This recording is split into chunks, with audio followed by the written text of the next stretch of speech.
Bonjour YouTube, j'espère que vous allez super bien et bienvenue sur Oracle Cartomancie. On est parti sur la journée du 28 février 2022.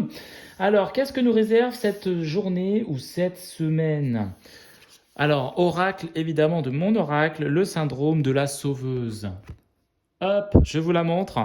Tu as développé le syndrome de la sauveuse. Ne t'inquiète pas, ce n'est pas dangereux, juste un peu fatigant. Une héroïne, c'est celle qui arrive à sauver le monde. Une super-héroïne, c'est celle qui arrive à se lâcher la grappe, à cultiver la paix en soi et à l'inspirer chez les autres. Évidemment, la sauveuse, c'est la personne qui arrive vers les autres, qui parle aux autres, qui essaye de les comprendre, de les soutenir. C'est très fatigant, mais il en faut toujours un et je sais de quoi je parle. Donc le syndrome de la sauveuse, attention à ne pas trop vous fatiguer, mais dans tous les cas, c'est vraiment une sage façon d'être, en tout cas, vis-à-vis de votre âme. On est parti sur la deuxième carte, on a les bons numéros. Peut-être une chance, hein. Tu vois fréquemment des heures miroirs en ce moment? 22h22, 13h13. Et tu sais pourquoi?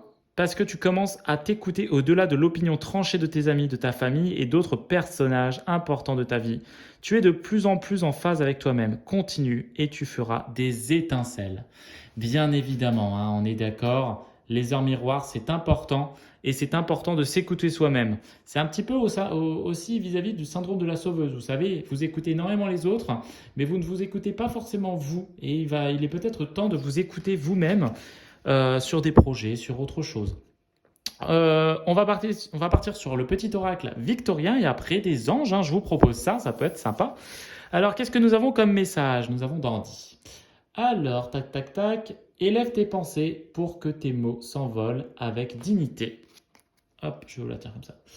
L'élégance des gestes sincères vaut 1000 fois celle des apparences. Évidemment, hein, les apparences, c'est souvent trompeur. On est d'accord. Et qu'est-ce que nous dit les anges? La transformation. Ça concerne un petit peu, j'imagine, ces cartes aussi, hein. À travers le meilleur amour qui te tend les bras, tu te transformes à chaque moment vers toujours plus de lumière, toujours plus d'unité, toujours plus de sagesse. La sagesse, c'est important. C'est important pour s'éloigner justement de la bêtise. La bêtise, ça peut être évidemment sympa, hein. Mais la bêtise, je ne parle pas de faire des petites bêtises par-ci par-là, je parle surtout de l'ignorance et le fait qu'on puisse justement faire des erreurs, étant donné que l'ignorance mène à l'erreur et peut-être, et le plus souvent, à la tristesse aussi. Merci en tout cas d'avoir regardé la vidéo. Qu'est-ce que je peux vous dire? On fêtera les Antoinettes, les Toinons, les Romains. Au niveau de la Lune, on est à 19%, Lune décroissante, bientôt la nuit noire. Attention. Et puis c'est tout, hein. On peut partir aussi sur le soleil, 7h34 le matin et 18h32 le soir. Merci d'avoir regardé la vidéo et à très bientôt.